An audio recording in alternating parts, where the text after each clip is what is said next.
قبل اس کے کہ گفتگو کا آغاز کروں، علامہ نہیں ہوں، دین کا ادنا سا طالب علم ہوں، مسلک کتاب و سنت کا ادنا سا نوکر ہوں۔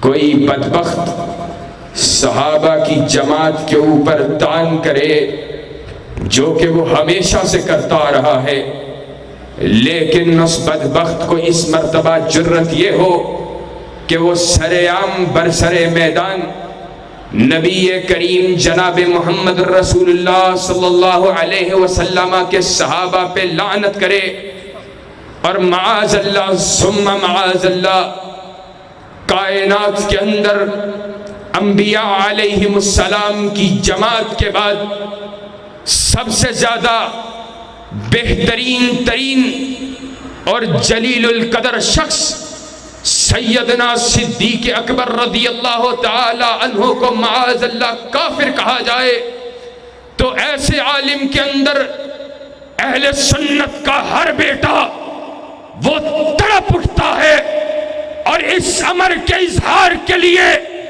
میدان عمل میں آنا، اپنے پہ صحابہ کی محبت کا قرض سمجھتا ہے، اور صحابہ سے محبت کے حوالے سے اپنے آپ پہ ایمان کے لیے فرض سمجھتا ہے کہ اللہ کے فضل و کرم سے جب تک اہل سنت کا ایک بھی فرزند زندہ رہے گا، صدیق کی صداقت کو بیان کرتا رہے گا، فاروق کی عدالت کے ترانے پڑھتا رہے گا انشاءاللہ۔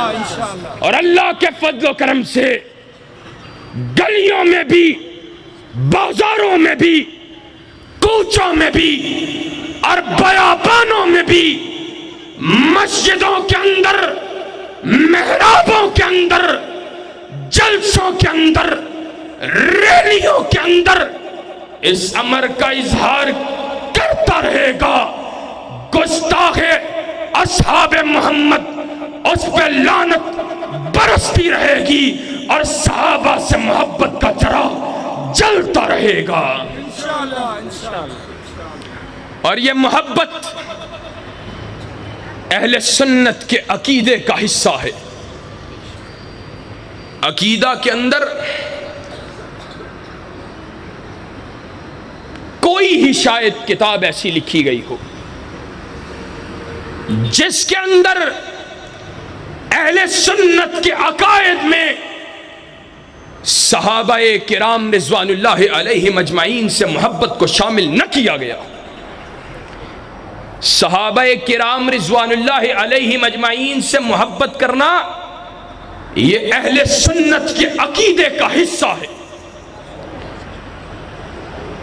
مدارس کے طلبہ موجود ہیں، عقیدہ طحاویہ کے نام سے واقف ہیں۔ عقیدہ کی مایہ ناز ترین کتاب، اس کے اندر صحابہ کے حوالے سے اہل سنت کے عقیدے کو کس خوبصورت انداز سے نقل کیا گیا ہے۔ کہا وَنُحِبُّ أَصْحَابَ رَسُولِ اللَّهِ صلی اللہ علیہ وسلم وَلَا نُفْرِطُ فِي حُبِّ أَحَدٍ مِّنْهُمْ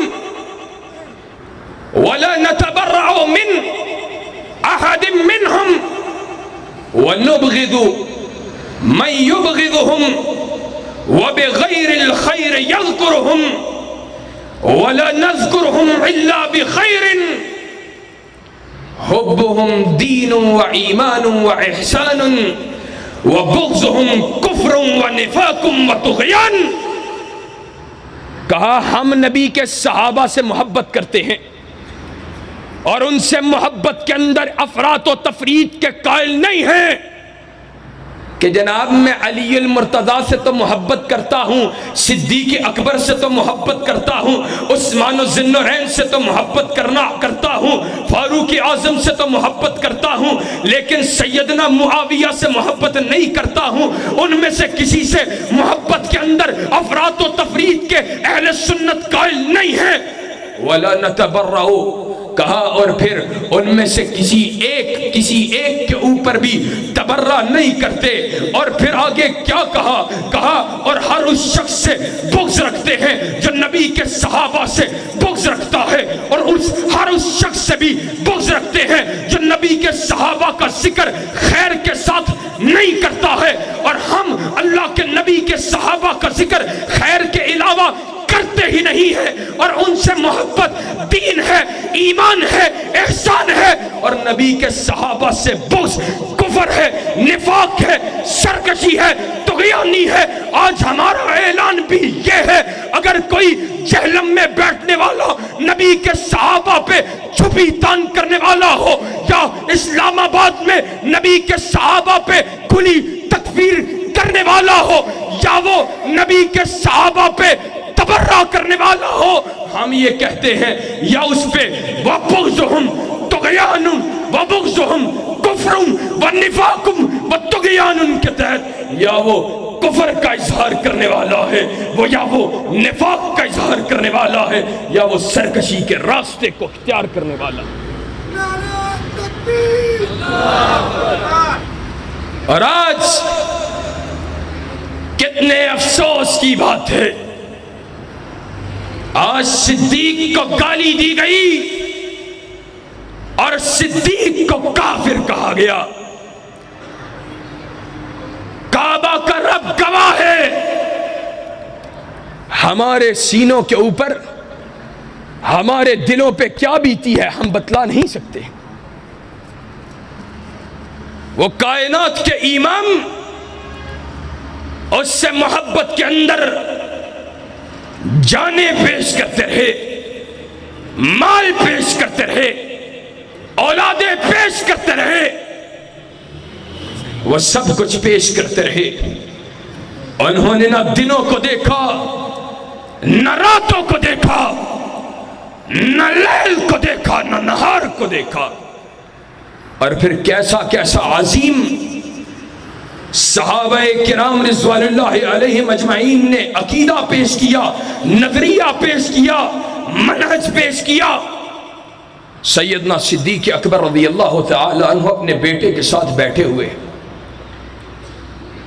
غزوہ کا ذکر ہو رہا ہے. تب صدیق کے بیٹے نے ایمان کو قبول نہیں کیا تھا. کہا بابا آپ میری تلوار کے نیچے آئے, میں نے باپ سمجھ کر چھوڑ دیا. صدیق کا جواب کیا ہے؟ اور صدیق کا جواب آج اہل حدیث کے لیے عقیدہ و منہج کی حیثیت رکھنا چاہیے. آج گربار کے لیے, پارٹی کے لیے, آج چودراہٹ کے لیے, آج وزارت کے لیے, آج چھوٹی سی ممبری کے لیے, اور آج برادری کے لیے محمد الرسول اللہ صلی اللہ علیہ وسلم کے دین سے غداری کر جاتے ہو. صدیق اکبر نے کہا تو نے چھوڑ دیا تھا, اگر تو میری تلوار کے نیچے آ جاتا. صدیق بیٹا سمجھ کے چھوڑتا نہیں, محمد الرسول اللہ کا غدار سمجھ کر گردن کو وجود سے علیحدہ کر دیتا. نعرہ تکبیر, نعرہ تکبیر. شان صحابہ, شان اہل بیت, شان صدیق اکبر, حضرت مولانا علامہ قیم الہی ظہیر صاحب, حضرت قاری بنیامین آبا صاحب, نعرہ تکبیر. اور حضرات اللہ کے فضل و احسان کے ساتھ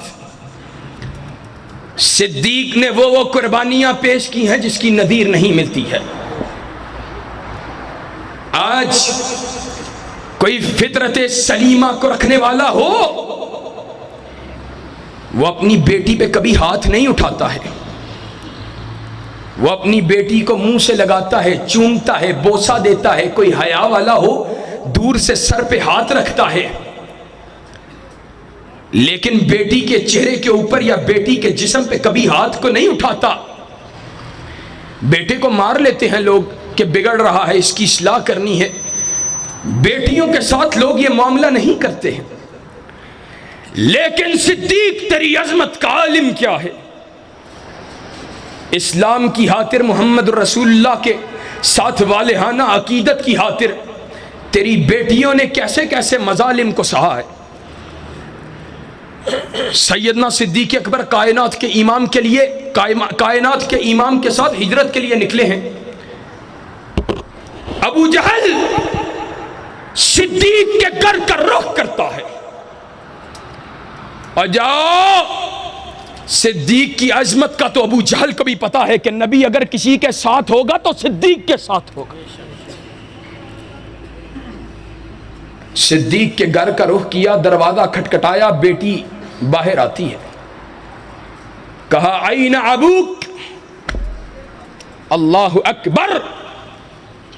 اس نے کہا تیرا باپ کدھر ہے؟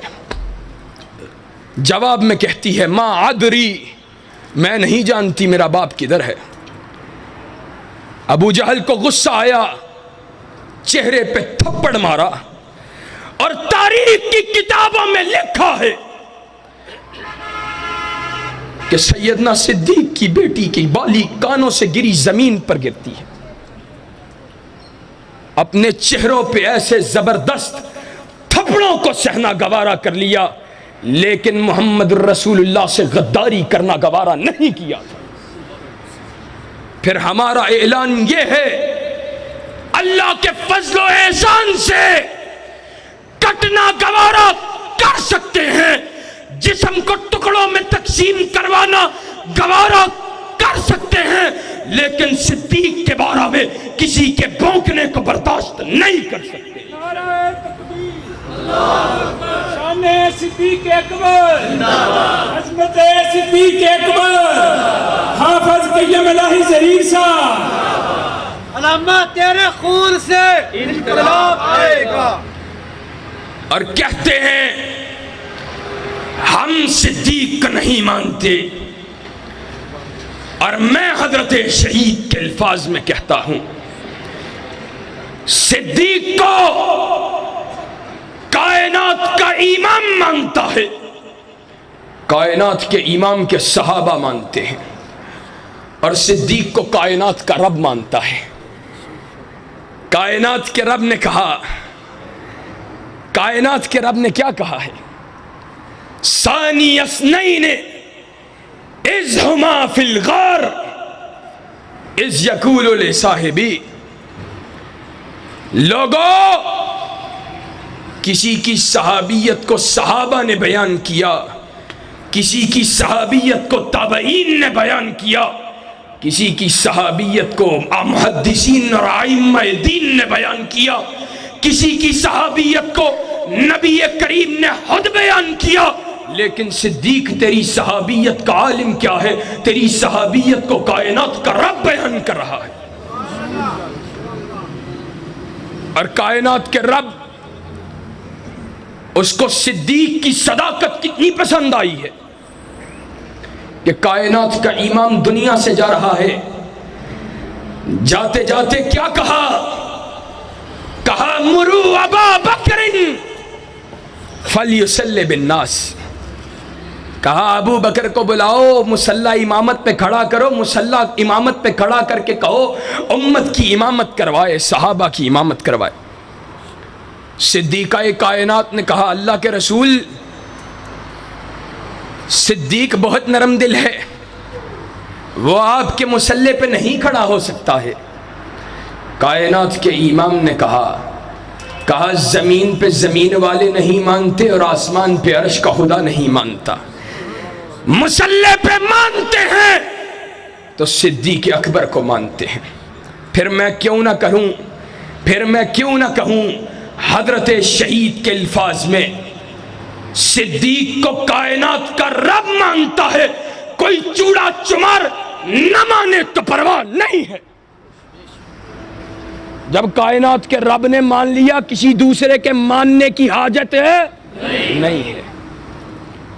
انشاءاللہ ثم انشاءاللہ آخری بات کر کے بات ختم کرنے جا رہا ہوں۔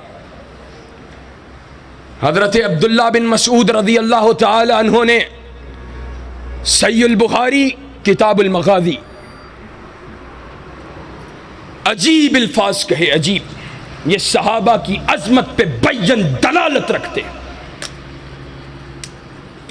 آج تم اپنے ایمانوں کو ٹٹولو اور یہاں عبداللہ بن مسعود کے الفاظ کے اندر صحابہ کے ایمان اور صحابہ کے ایمان کو تول کر دیکھو۔ کہتے ہیں شہدت من المقداد ابن الاسود مشہدا لأن نکون صاحبہ احب علی مما عدل به فأتى النبي صلی اللہ علیہ وسلم وهو يدعو على المشركين، کہا میں نے مقداد بن اسود، صحابہ کو ایسے ہی مقام بلند نہیں ملا ہے، کہا میں نے مقداد بن اسود کی زبان سے ایسے کلمات کو سنا ہے کہ اگر ان کلمات کو ایک پلڑے کے اندر ڈال دیا جائے، ساری کائنات کو ایک پلڑے میں ڈال دیا جائے، مجھے وہ کلمات اپنی زبان سے نکلنا اس ساری کائنات کی دولت سے زیادہ عزیز ہوتے۔ وہ کیسے کلمات ہوں گے جن کے بارے میں عبداللہ ابن مسعود کہہ رہا ہے کہ اگر وہ کلمات میری زبان سے نکلتے پوری کائنات کی دولت سے زیادہ مجھے عزیز ہوتے۔ کہا جب کائنات کا امام آیا اور کائنات کا امام مشرکین کی یلغار کی وجہ سے کچھ پریشانی کے عالم میں، تو مقداد بن اسود کائنات کے امام کے پاس آتا ہے اور کیا کہتا ہے؟ کہتا ہے یا رسول اللہ صلی اللہ علیہ وسلم لا نقول كما قال قوم موسى فاذهب انت وربك فقاتلا، کہا اللہ کے رسول ہم آپ کو ویسے نہیں کہیں گے جیسے قوم موسیٰ علیہ السلام نے حضرت موسیٰ سے کہا تھا، فاذهب انت وربك فقاتلا، کہ تو اور تیرا رب جا کے لڑے، بلکہ ہم کیا کریں گے؟ وَلَكِن نُقَاتِلُ عَنْ يَمِينِكَ وَعَنْ شِمَالِكَ وَبَيْنَ يَدَيْكَ وَبَيْنَ خَلْفَكَ، بلکہ ہم آپ کے دائیں بھی لڑیں گے، آپ کے بائیں بھی لڑیں گے، آپ کے آگے بھی لڑیں گے، آپ کے پیچھے بھی لڑیں گے۔ ان کو چاہیے کیا تھا؟ کہا اس کے بعد میں نے دیکھا کائنات کے امام کے چہرے پہ مسکراہٹ آ گئی، ان کو کائنات کے امام کے چہرے کی مسکراہٹ سے زیادہ کچھ بھی عزیز نہ ہوا کرتا تھا۔ وہ پوری کائنات کی دولت کو سیدنا حبیب کے چہرے کی مسکراہٹ کے اوپر وار دینے والے آج ان نبی کے صحابہ کو کوئی گالی دے، قسم کائنات کے رب کی، حضرت شہید کے بیٹے کٹ سکتے ہیں، مر سکتے ہیں، لیکن اصحاب محمد کے اوپر تبرہ کو برداشت نہیں کر سکتے۔ اور انشاءاللہ ثم انشاءاللہ جب تک جسم میں جان باقی رہے گی، منہ میں زبان باقی رہے گی اور روح اور جسم کا تعلق باقی رہے گا، اصحاب محمد زندہ باد کے نعرے لگاتے رہیں گے اور صحابہ پہ تبرہ کرنے والوں کو دیوار سے لگاتے رہیں گے۔